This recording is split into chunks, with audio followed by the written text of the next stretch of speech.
Esse mês nós estamos trabalhando nesta série de mensagens baseados no livro do pastor Lisânias Moura.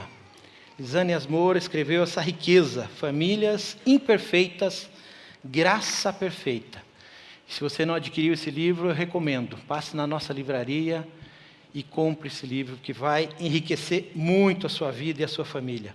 Um conteúdo maravilhoso. E hoje nós vamos falar de um personagem, de uma família muito especial, a família de Jacó.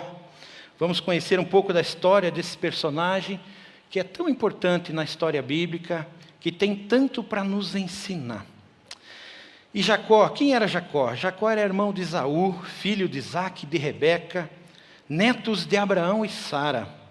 Seu nome em hebraico é semelhante ao dos termos para calcanhar e enganador. Não era um bom nome, né? Não começamos bem com esse nome. Mas, vamos lá, Gênesis 25, verso 26. O que a palavra de Deus nos ensina sobre isso? Depois saiu seu irmão com a mão agarrada no calcanhar de Esaú, pelo que lhe deram o nome de Jacó. Tinha Isaque 60 anos de idade quando Rebeca deu à luz. Jacó vem ao mundo agarrado ao calcanhar do irmão, e aí recebe esse nome enganador.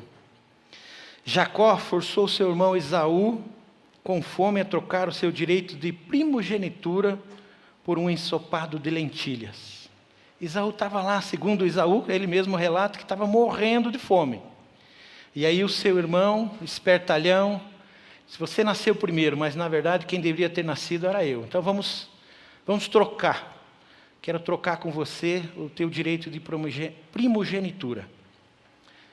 E detalhe, Isaque enganou o irmão, mas Esaú não deu o mínimo valor para isso, que para aquela cultura, o filho primogênito tinha um valor muito especial. Mas Esaú não deu valor algum. Disse, que me interessa o seu primogênito se agora eu estou com fome. Conhece pessoas que estão fazendo isso? Não consegue esperar o momento certo, mas troca-se por um prato de lentilha, algo que era muito importante. E qual foi a consequência depois disso? Jacó enganou seu pai para receber a bênção que pertencia a Esaú. E detalhe, contou com a ajuda da mãe. Triste. Contou com a ajuda da mãe para enganar o pai. Mas Jacó tornou-se alvo do ódio do seu irmão Esaú, fruto do esquema traiçoeiro que ele armou com a sua mãe. E aí, a consequência? Jacó fugiu para a Mesopotâmia do seu irmão Esaú, porque o seu irmão queria matá-lo. Toda ação tem uma consequência. E a consequência é que essa família estava ficando um caos. Que a coisa nessa família estava muito estranha. Mas sabe o que eu acho interessante na Bíblia? Que a Bíblia ela traz a realidade das famílias. A Bíblia não esconde. Ela não mostra, aquelas famílias da propaganda da margarina. Não, a Bíblia traz famílias como as nossas famílias. Ela traz famílias reais. Ela traz famílias reais, ela traz os seus problemas, mas sabe o que mais? Ela traz solução. Ela traz alternativas, ela traz luz e traz cura para as nossas vidas. Talvez, quando você olha para essa família de Jacó, para esse pequeno enredo, e talvez você já tenha lido toda a história, e eu recomendo, se você não leu, comece lá no Gênesis 25 e vá até o final do capítulo, até o final do livro. Você vai ver e vai conhecer essa história lindíssima da família de Jacó. E talvez você, como eu, goste mesmo da história de José, Mas a história de José é para o próximo domingo, de pastor Marcos, que vai trazer, Então, mas leia o capítulo todo, que vai valer a pena. É lindíssima essa história e vai trazer alguns ensinos, que é isso que nós vamos tirar desse texto, alguns ensinos para a nossa vida. Lisânias Moura, que escreveu o livro, então eu vou trazer algumas citações do Lisânias. E uma primeira que ele traz é: embora Deus possa permitir problemas ou catástrofes em suas mãos, eles se tornam instrumentos de cura. Os problemas nas mãos de Deus, se tornam instrumentos de cura. Amém? Não temos como negar que em certas famílias, alguns filhos têm mais privilégio do que outros. Você já viu o filho preferido? Ele pode apresentar alguma condição especial, porque ele tem mais afinidade com seu pai, com sua mãe, né? Em algumas famílias existem essas predileções. Mas nós vamos ver que isso não é bom. E aí o problema se instala quando o favoritismo é claro e evidente. E o que acaba gerando conflitos de relacionamentos familiares. Isso foi o que ocorreu na família de Jacó. Foi isso que aconteceu ali quando ele escolheu José em detrimento dos seus 11 filhos. Veja comigo, erros reproduzidos. Lá em Gênesis capítulo 37. Gênesis 37, nós vamos ler do verso 2 ao verso 4. Esta é a história da família de Jacó. Quando José tinha 17 anos, pastoreava os rebanhos com seus irmãos, ajudava os filhos de Bila e os filhos de Zilpa, mulheres de seu pai, e contava ao pai a má fama deles. Ora, Israel gostava mais de José do que de qualquer outro filho, porque lhe havia nascido em sua velhice. Por isso mandou fazer para ele uma túnica longa. Quando os seus irmãos viram que o pai gostava mais dele do que de qualquer outro filho, odiaram-no e não conseguiam falar com ele amigavelmente. Olha que triste isso. Seus irmãos odiaram-no e já não conseguiam falar com ele amigavelmente. O texto nos deixa claro que Jacó amava José mais do que qualquer outro dos seus filhos. José era alvo do amor preferencial do seu pai, e esta predileção transformou em favoritismo. Mas como que é lá na sua casa? Na sua casa paterna, materna, como é que foi lá? Tinha filho predileto? Tinha.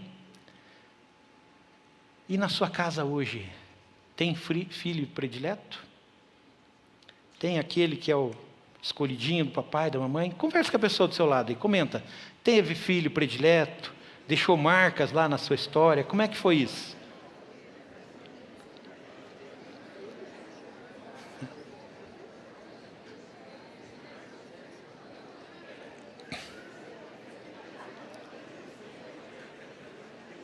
Você que está nos assistindo também, compartilha aí se você passou por essa situação. Coloca aí no nosso link aí.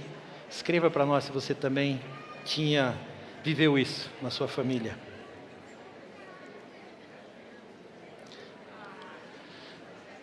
Lá na minha casa, tinha filhos prediletos. Em 4 filhos, eu e o meu irmão mais novo, éramos os filhinhos da mamãe. E o meu irmão mais velho e a minha irmã eram os filhinhos do papai. Infelizmente, lá tinha os filhos prediletos. E, detalhe, isso gera, sim, traumas, gera marcas que ficam na história da gente. Lá em casa também teve filho predileto. Lá tive a filha predileta. Mas eu tenho a vantagem, eu tenho filha única, né? Então, estava fácil. Mas agora eu tenho 3 netos, né? 2 netos, homens e uma menininha. E agora tem que tomar cuidado, né? Porque sempre tem aquele que é mais apegado, né? Aquele que é o grudinho do vovô. Mas a gente tem intencionalidade de não ter o neto predileto. Porque a gente sabe que vai gerar marcas nos outros. Mas eu quero que você, junto comigo, acompanhe esse conteúdo aqui e que a gente possa aprender com os erros de Jacó, com os erros que aconteceram ali na família de Jacó, para que a gente possa crescer com isso. José era o filho primogênito de Jacó com Raquel, então era a esposa favorita dele, né? Além de ser o filho da sua velhice. Era diferente dos seus irmãos em caráter. José era um cara íntegro. Sabe aquele menino que você diz assim, menino bom, hein? Gente boa, né? Bem relacionado, se relacionava fácil com as pessoas. Então era fácil de gostar de José. Seus irmãos já eram mais a cara do pai, mais trapaceiro, então era mais fácil se relacionar com José. E Jacó aprendeu com seu pai Isaque, que aprendeu com seu avô Abraão, esta atitude de privilegiar um filho em relação aos outros. E esse tipo de comportamento é passado de geração a geração. Então, se você olhar para a história da sua família, talvez você vai identificar aí que lá com seus avós, seus avós já tinham um filho que era predileto. Aí seus pais acabaram repetindo também este mesmo erro, que vai passando de família para família. Mas este ciclo precisa ser rompido. A repetição de certos comportamentos aprendidos em nossa família de origem precisa ser mudado. Precisamos mudar isso, porque senão o que vai acontecer? Vamos gerar o mesmo sofrimento na nossa família. Aquilo que a gente não gostava, de repente a gente se vê repetindo. Jacó não apenas amava mais a José do que a seus irmãos. Ele também fez questão de tornar isso público. Sabe como é que ele fez? Ele deu para José, presenteou José com uma túnica longa, de mangas talares, comprida, todo detalhada. E essa túnica era o símbolo desta confusão na família. H.C. Leopold diz que essa túnica tinha mangas e estendia-se até os tornozelos. E a roupa de trabalho era uma túnica curta, sem mangas, a qual deixava os braços e as pernas livres para que os trabalhadores pudessem se mover com facilidade. Essa túnica diferenciada era o emblema do amor de Jacó por José. Pensa só, então toda vez que os irmãos olhavam para José, eles olhavam ele com aquela túnica todo bonitão lá, e natural que aquilo ia inflamando uma raiva ali, um sentimento que não era bom naquela família, porque estava estampado a diferenciação que era feita entre aqueles filhos. Mas o favoritismo trouxe graves problemas na família de Jacó. Primeiro, os irmãos de José o odiavam por ele ser amado diferente deles. Segundo, desse ódio surgiu uma rivalidade entre esses irmãos. Eles não conseguiam nem conversar com José, porque ele era o queridinho do papai. Gênesis 37:4 diz: quando seus irmãos viram que o pai gostava mais dele do que qualquer outro filho, odiaram-no e não conseguiam falar com ele amigavelmente. Você imaginou que tristeza? No meio dessa família, todos aqueles 12 filhos, tinha um que era excluído. Não era aceito pelos irmãos. Não, você tem uma brincadeira aqui, você não vem, você é o queridinho do papai, você não entra. Você já se imaginou nessa situação também? Sendo excluído da sua própria família, aquele ambiente que deveria te acolher, onde você deveria ser cuidado, amado, era aquele ambiente que te desprezava, que te excluía. Essa distinção dada a José despertava no coração de seus irmãos ciúme, inveja, ódio, um ódio velado e uma hostilidade que terminou com uma grande injustiça. Ciúme é um sentimento destrutivo. Charles Swindoll disse: não há nenhuma reação é mais cruel do que o ciúme. Tal sentimento é duro como a sepultura e revelam 3 sintomas. Uma pessoa ciumenta vê o que não existe, aumenta o que existe e procura o que não quer achar. Olha só que tristeza. Uma pessoa ciumenta vive com a cabeça cheia de confusão, cheia de coisas ali que não agregam. A predileção de Jacó por José e a túnica que deu a ele eram causas das maiores desavenças entre seus filhos. Os irmãos de José engoliam a seco aquela situação e amargavam aquela realidade. Mas quando José chegou em Dotã, que o pai pediu para José: vá lá ver os teus irmãos estão pastoreando as ovelhas, vá até eles e me traga notícias dos seus irmãos. E José foi. José era servo, José era submisso a seu pai. Mas quando José estava chegando lá, os seus irmãos já bolaram um plano. Vamos matar o sonhador. Olha só quem está vindo, olha só o que eles pensaram. Vamos matar o sonhador. E o primeiro sinal da vingança deles contra José foi despilo da túnica. Arrancar a túnica de José.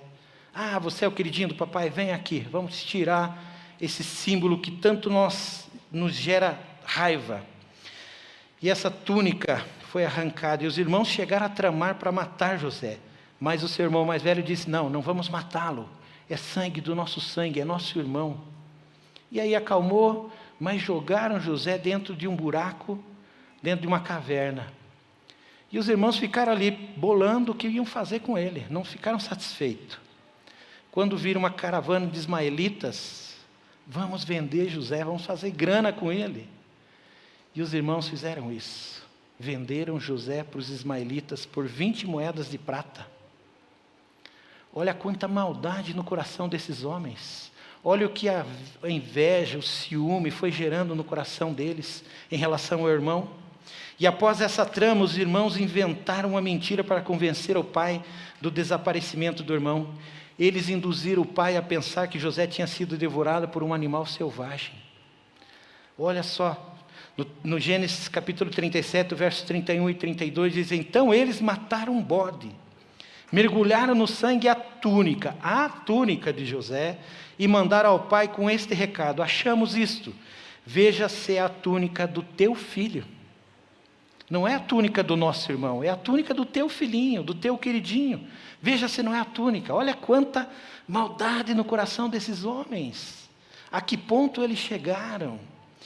E olha, observe isso, a maldade desses irmãos. O elemento que materializava a predileção do pai, agora é usado para punir o próprio pai, levando-o a pensar que o filho estava morto. Percebe o que eles elaboraram, a maneira como eles agiram? Pegaram aquela túnica que era o elemento que destacava o irmão e pisaram no próprio pai, mandando para ele aquela figura, aquele elemento, para realmente se pisotear. Está vendo? Ó, seu filhinho aí, ó. Olha o que deu a sua túnica. Olha o que deu a sua predileção pelo seu filhinho. Quanta maldade no coração do ser humano. A relação entre José e seus irmãos era de exclusão. José não se sentia parte da família. E num contexto de exclusão, a unidade ela não existe. Não existia intimidade na família. Cada um vivia para si e por si. Não havia um almoço de família de celebrar, de festejar. Cada um estava vivendo do seu jeito. E sentir-se excluído no contexto que se espera ser amado dói no corpo e na alma. Dói na alma, mais profundo. Jacó sofreu por não ser o favorito do seu pai. Mas ele cometeu o mesmo erro. Ele produziu a mesma coisa que ele viu no seu pai. Seu pai amava mais a Esaú do que a Jacó. Mas aí Jacó, sabe o que ele faz? Ele comete o mesmo erro com seu pai, agora com seus 11 filhos. Porque ele agora amava mais a José do que os outros irmãos. Percebe a sequência de erros? Percebe a consequência e o estrago que você está trazendo para a sua família? E se não fosse triste, seria cômico. Aquilo que abominamos nos relacionamentos dos nossos pais, muitas vezes é o que acabamos cometendo com os nossos filhos. Sabe aquela coisa que você vê que os seus pais fazem, que você diz: o dia que eu tiver a minha família, isso eu não vou fazer. Mas quando os dias vão passando, de repente o que você acaba fazendo? A mesma coisa que os seus pais faziam com você. A repetição dos erros, a repetição daquilo que nós vimos e não gostávamos. E o excluído, ele tende a se fechar, a não falar com mais ninguém e a carregar sozinho este fardo. E os irmãos trouxeram esse sentimento de exclusão com relação a José. Mas há esperança, uma nova identidade é possível em Cristo Jesus, amém?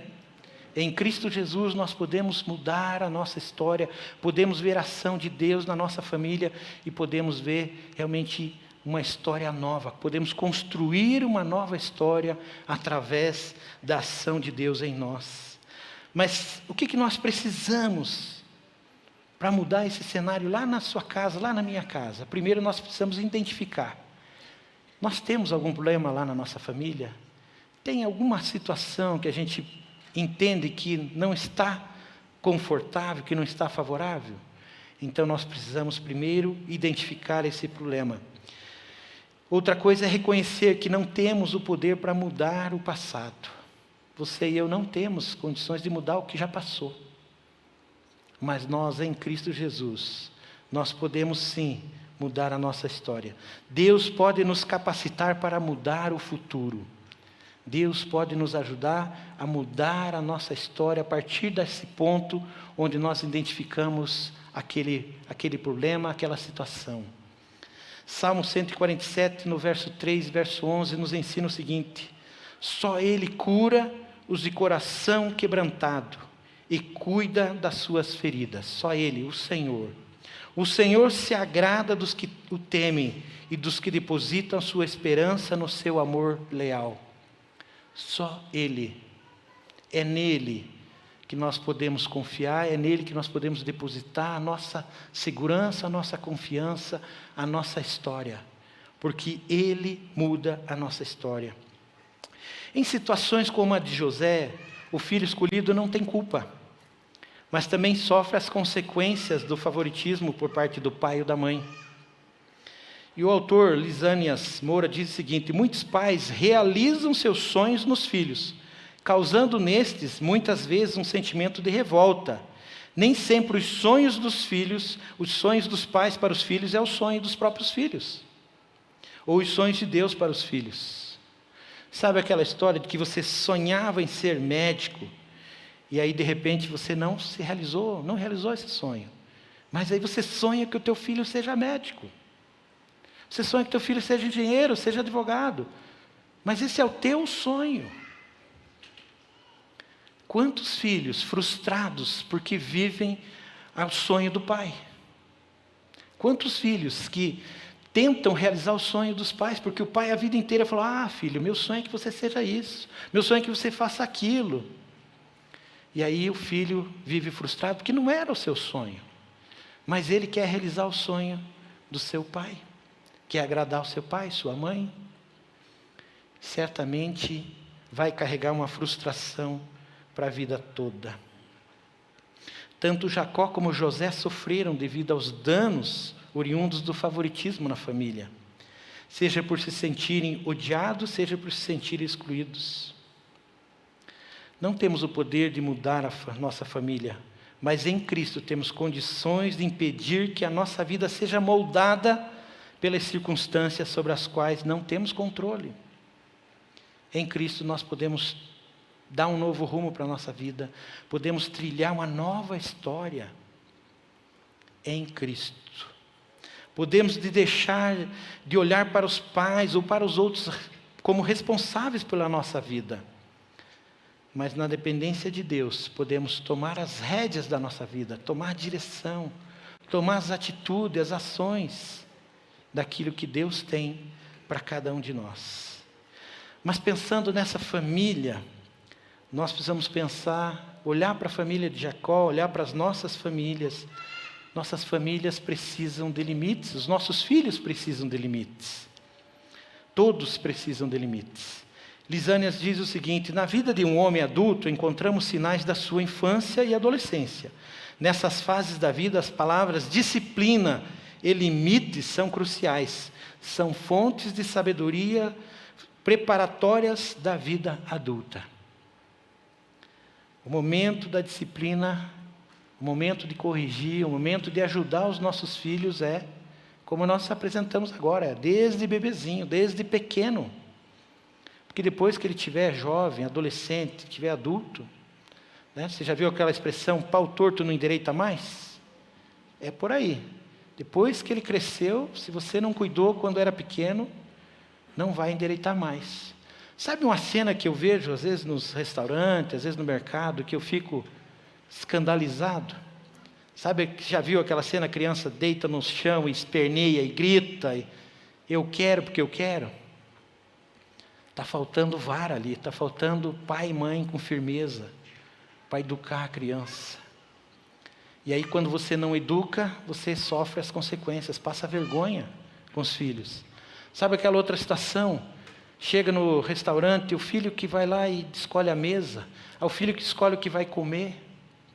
Sabe o que está faltando? Está faltando um pai, uma mãe que se posicione com autoridade diante dos filhos e ensine. Falta ensinamento. E sabe o que a Bíblia diz lá em Provérbios? Provérbios 13:1 diz o seguinte: o filho sábio acolhe a instrução do pai, mas o zombador não ouve a repreensão. E o Provérbios 22:15 diz: a insensatez está ligada ao coração da criança, mas a vara da disciplina a livrará dela. Alguns já se arrepiam, né, falar nisso aqui. Se arrepiam de ouvir essa questão da vara. Mas eu só vou dar um testemunho breve. Lá em casa nós tínhamos uma vara, uma varinha de marmelo, né? Talvez alguns aqui da minha geração, na casa dos 50 também, tiveram que usar, ou, né, os pais usaram. Lá em casa tanto usaram para nós, como eu usei depois para minha filha. E graças a Deus está aí. Deu certo, no final deu certo. Claro que teve a graça, a bondade e a misericórdia de Deus. E hoje ela tem 3 filhos. E a varinha continua por lá, viu? A varinha continua a serviço da instrução, da educação e do cuidado. E sabe o que Provérbios 3:24 diz? Quem se nega a castigar seu filho não o ama. Quem o ama não hesita em discipliná-lo. Quem o ama não hesita em discipliná-lo. Palavra de Deus, gente. A palavra de Deus nos ensina. E se a palavra está dizendo, siga. Limites aplicados são frutos de disciplina. E disciplina significa ensinar, inculcar, praticar e repetir. Quando olhamos para algumas circunstâncias vivenciadas pelos filhos de Jacó, fica claro que eles não foram disciplinados, que eles não foram ensinados a ter limites. Sabe uma coisa absurda que consta nessa história de Jacó? Os filhos Rúben e Simeão mataram os homens de uma cidade inteira para se vingarem do abusador da sua irmã. Foi um absurdo o abuso, mas foi o extremo, o acúmulo do absurdo, aqueles irmãos matarem todos os homens daquela cidade. Eles não tinham limites, eles não sabiam quando parar. E a falta de limites reside em várias razões. Colocar limites gera desgaste, significa dizer não, enfrentar conflitos e confrontação, ser mal interpretado e impopular. E alguns pais estão querendo ganhar concurso de popularidade com seus filhos. É por isso que eles não corrigem, é por isso que eles fazem tudo que os filhos querem. E é por isso que tem filhos aí sendo presos pela polícia porque estão fazendo tudo o que querem. Então, se você não cuida, não cria, não educa, alguém vai fazer depois, de uma maneira que não é a melhor. A negligência em estabelecer limites revela a fraqueza dos pais e produz insensatez nos filhos. Os filhos, eles vão sempre testar os pais, vão ver qual dos dois é flexível. Eu lembro da minha filha, era assim lá em casa. O pai falava não, ela ia ver se a mãe concordava para dizer sim. E ao contrário, se a mãe dizia não, vinha ver se o pai concordava em dizer sim. Aí é a hora em que o casal tem que estar firmado num compromisso que um falou, está falado. Se ficar esse joguinho, os filhos vão tomar conta. Então, colocar limites é uma expressão de amor aos filhos. Dizer não quando necessário é uma forma de dizer eu te amo. Filho, filha, eu te amo, por isso eu estabeleço limites. O que pode ter faltado a Jacó? Faltou firmeza, coragem, discernimento para ele lidar com essa situação. Faltou uma postura de guerreiro. Opa, olha aí, ó, olha o merchan aí, ó. Olha aí, está vendo que eu estou a caráter hoje. Tem uns guerreiros aí também, ó. Tem uns guerreiros vestidos aí pelo meio aí. Faltou Jacó participar do discipulado do guerreiro. Né, pastor Marcos? Não é isso? É isso, Maurício? Se ele tivesse participado do discipulado guerreiros, ele tinha sido firme, né? O discipulado guerreiros, que nós temos desenvolvido aqui na igreja, Nós temos trazido homens para estudar a palavra de Deus, estudar o material para que eles possam se tornar mais parecidos com o Senhor Jesus, para que eles possam desenvolver o caráter de Jesus. Então, se você ainda não conhece esse discipulado, venha falar conosco, venha se envolver. Dia 8 de fevereiro nós temos um evento dos homens aqui à noite. Então venha aqui conhecer um pouco mais sobre isso. Tenho certeza que Deus vai trabalhar na sua vida, homem. Deus vai moldá-lo. A partir do momento que você se dispor, que você disser, eu quero me envolver mais.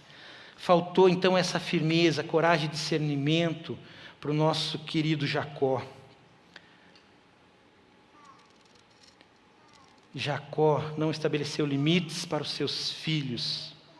E isso foi um erro grave que ele cometeu. Foi um erro grave. E sabe o que eu vejo muitas vezes? Que alguns homens têm falhado nisso. É por isso que nós temos insistido tanto nesse cuidado com os homens, nessa postura para que o homem assuma o seu papel dentro de casa. Para que o homem seja assim aquele que cuida, aquele que protege a sua família. Para que o homem realmente cumpra o papel que Deus lhe deu, de ser o homem que gera segurança dentro da sua casa. 2 Timóteo capítulo 1, verso 7, pois Deus não nos deu um espírito de covardia, mas de poder, de amor e equilíbrio. É nesta condição, com o poder de Deus, com a unção do Espírito Santo em nossas vidas, que nós vamos fazer a diferença na vida das nossas famílias. Quando os pais e as mães abrem mão da responsabilidade concedida por Deus, a família toda sofre. Se o pai e a mãe abrir mão daquilo que Deus lhe colocou nas suas mãos para fazer, a família vai sofrer. E Jacó viu esse comportamento em sua família de origem e trouxe isso e não soube romper esse ciclo na sua família. Mas apesar de tudo isso, Deus em sua graça transformou a vida deste patriarca e também a vida da sua família. E é isso que Deus quer fazer na sua vida e na nossa vida. Deus quer transformar a nossa família e a nossa vida, segundo os propósitos dEle para nós. Graça na vida de Jacó. Capítulo 31, verso 3, e o Senhor disse a Jacó, volte para a terra de seus pais e de seus parentes, e eu estarei com você. Passaram-se cerca de 20 anos em que Jacó saiu da casa dos seus pais e foi morar na casa, lá com a família do seu tio. Nesse tempo, o enganador, o suplantador, foi enganado, suplantado, mas a graça de Deus veio sobre a sua vida. Ele casou-se, teve filhos e voltou para Canaã rico. Pela graça de Deus, ele foi transformado. Deus havia feito uma promessa a Jacó. E em suas promessas Ele nunca nos abandona, mas Ele quer transformar as nossas vidas, a nossa história, como transformou a vida e a história de Jacó. Mas quando Jacó estava voltando para Canaã, Jacó tinha um sentimento. Eu preciso fazer um concerto com meu irmão Esaú. Eu preciso pedir perdão para Esaú. E enquanto Jacó voltava, e depois você pode ler toda a estratégia que Jacó montou lá para apaziguar o coração do seu irmão, enviando presentes para ele, tudo, mas isso tudo não deu resultado. Sabe o que deu resultado? Que Jacó dobrou seus joelhos, que Jacó orou ao Senhor. Jacó passou uma noite lutando com o Senhor. E Jacó obteve a vitória. Isto sim, porque enquanto Jacó orava, enquanto Jacó buscava a Deus, Deus trabalhava na vida de Esaú também. Quando nós buscamos a Deus, quando nós colocamos diante de Deus os nossos dilemas, nossas dores, Deus está trabalhando em torno de toda a situação, tudo aquilo que nós precisamos. No capítulo 32, o verso 24 e 26 ali, e Jacó ficou sozinho. Então veio um homem e se pôs a lutar com ele, até o amanhecer. Então o homem disse, deixe-me ir, pois o dia já desponta. Mas Jacó lhe respondeu, não te deixarei ir, a não ser que me abençoes. O homem lhe perguntou: qual é o seu nome? Jacó, respondeu ele. Então disse o homem: seu nome não será mais Jacó, mas sim Israel, porque você lutou com Deus e com homens e venceu. Amém? Porque ele lutou com Deus, ele lutou com homens e ele venceu. E a longa luta de Jacó se dá justamente porque ele precisava ver quanto ele desejava ser abençoado e ter o perdão de Deus. É nesse sentido que o texto diz que Jacó prevaleceu. Jacó prevaleceu, porque Jacó desejava realmente receber essa vitória, ele desejava receber esse perdão e ter a sua vida transformada. Mas Jacó saiu com uma marca desta luta. No verso 25, quando o homem viu que não podia dominar Jacó, tocou-lhe na articulação da coxa, de forma que o deslocou enquanto lutavam. A única forma de Jacó se render a Deus foi Deus torná-lo manco. Essa foi a marca da graça de Deus na vida de Jacó. Você tem uma marca de Deus na sua vida? Deus já te marcou em alguma luta também que você teve com Ele? Talvez uma enfermidade, um câncer. E nós tivemos aqui no primeiro do ano o testemunho da Fernandinha, que teve um câncer. E ela lutou com Deus. E ela entendeu que, na verdade, esse câncer veio para aproximá-la mais de Deus. Então, nem sempre aquilo que parece ser tão ruim, no final, ele realmente pode ser transformado por Deus em algo bom, porque vai nos aproximar de Deus. Mas talvez o teu foi uma perda de um emprego, uma luta financeira, a falência de uma empresa. Qual é o toque de Deus para você? Qual é a marca de Deus na sua vida? Fique certo de uma coisa: o único propósito de Deus em tocar nas nossas vidas, para que isso realmente aconteça, é porque Deus nos ama. E Ele não quer que nós nos distanciemos dEle. Se um toque desses aconteceu na sua vida, ou acontecer na sua vida, busque a Deus, porque Ele não quer que você se distancie dEle. Deus nos conhece e sabe o que é preciso para nos tornar mais dependente dEle. E o toque divino, ainda que seja desconfortável, o deixará mais dependente dEle. E vivermos na dependência dEle, nos capacita para enfrentar toda e qualquer luta, toda e qualquer situação. Porque Ele nos ama. Lembre desse detalhe: Deus nos ama em todo tempo, o tempo todo. Feche seus olhos, eu queria que você refletisse um pouco sobre essa palavra. O que Deus falou ao seu coração? O que Deus mexeu com você, olhando para a história da sua família? Mas feche seus olhos enquanto isso. Jacó deixou de ser associado ao nome dado pela sua mãe. Ele já não era mais o enganador, mas agora ele se tornara Israel. Significa lutador, príncipe de Deus. Jacó, agora Israel, tinha errado, demonstrando favoritismo aos seus filhos e não estabelecendo limites para os seus filhos. Mas Deus tinha entrado nesta família. Deus entrou para transformar aquela família. E essa família desajustada fora transformada pela graça de Deus, assim como a nossa família pode ser transformada pela mesma graça. E Deus quer fazer isso hoje na sua vida. Foram os descendentes de Jacó chamados Israel, e são as 12 tribos. Olha só quanta bênção, quanta transformação na história de Jacó. Deus transformou aquela família imperfeita, cheia de defeitos e falhas, em uma família cheia da graça perfeita de Deus. E é isso que o Senhor quer fazer nas nossas famílias hoje. Ele quer transformar as nossas famílias imperfeitas, cheias de defeitos, em famílias cheias da graça perfeita de Deus. Qual é o teu desafio? O que o Senhor falou ao seu coração durante essa mensagem? O que o Senhor mexeu contigo? O que você precisa colocar aos pés da cruz nesse momento? Precisa restabelecer um relacionamento com alguém, algum membro da sua família? Precisa liberar perdão para seu pai, para sua mãe, para alguma pessoa? Precisa aprender a colocar limites dentro da sua casa para os seus filhos? Esse é o momento, essa é a oportunidade. O Senhor te trouxe aqui para mudar a tua história. Mudar a tua história, a tua vida. Pare de lutar com o Senhor. Reconheça e confesse o seu pecado. dê um passo de dizer: Deus, eu quero transformação na minha família, na minha vida. E Deus vai transformar em bênção essa situação.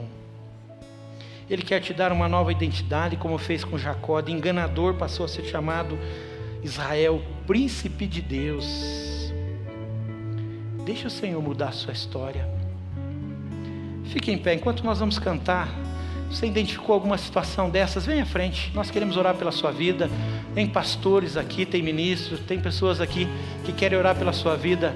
Você identificou alguma situação dessas? Vem à frente que eu quero orar pela sua vida. Vem aqui que nós queremos colocar diante do Senhor.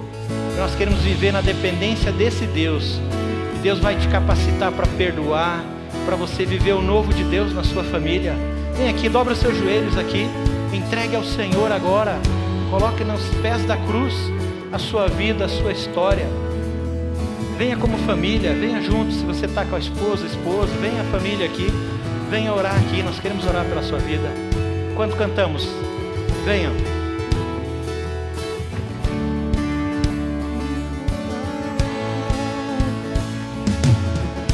Abre todas as portas em todo lugar. Pode aqui morar Jesus. Abre todas as portas. Pode aqui morar Jesus. Abre todas as portas. Esteja em todo lugar. Pode aqui morar Jesus. Abre todas as portas, esteja em todo lugar. Pode aqui morar Jesus. O Senhor está te incomodando? Vem aqui, venha, coloque a sua vida aqui no altar de Deus. Vamos orar pela sua vida, como esses aqui que estão aqui colocando a sua história, a sua situação diante do Senhor. Venha, faça um compromisso com Deus para sair daqui e ver a sua vida, a sua história mudada, transformada. Não se conforme com aquilo que você tem vivido, que Deus tem mais para você. Deus tem mais para a sua vida, para a sua família. Feche seus olhos, vamos orar. Pai, diante do Senhor, Pai, diante da Tua palavra que foi pregada, Pai, nós nos colocamos aqui, Deus, reconhecendo que nós não podemos mudar a nossa história, o nosso passado, Pai, mas nós podemos mudar o nosso futuro. Nós, com a ajuda do Teu Santo Espírito, Pai, podemos viver o novo do Senhor, Pai. Senhor, ajuda os Teus filhinhos. O Senhor sabe cada um que está aqui nesta manhã, Deus. O Senhor sabe a motivação do seu coração. O Senhor sabe, Deus, aquilo que eles estão colocando diante do Senhor. Se é que o Senhor os ajuda a perdoar, se é que o Senhor os ajuda a viver, Senhor, diferente dentro dos seus lares, Pai. Senhor, em nome de Jesus, Pai, em nome de Jesus, nós nos colocamos diante do Senhor, reconhecendo que o Senhor pode mudar a nossa história. O Senhor pode e o Senhor quer mudar a nossa história. Por isso, Pai, eu peço em nome de Jesus, cada família, cada pessoa que está à frente aqui, Pai, que o Senhor derrame da Tua graça, derrame do Teu Santo Espírito, e que eles possam sair daqui, ó Deus, cheios do Senhor, Pai, transformados, impactados para algo novo do Senhor, Pai. Faz novo, renova, Pai, renova a mente e o coração, traz cura, traz perdão e traz, Senhor, um novo tempo, Pai, para cada vida que está aqui, Pai. Senhor, é em nome do Senhor Jesus que eu oro, com essa convicção de que o Senhor está ouvindo a nossa oração, Pai, em nome do Senhor Jesus. Amém e amém. Deus abençoe.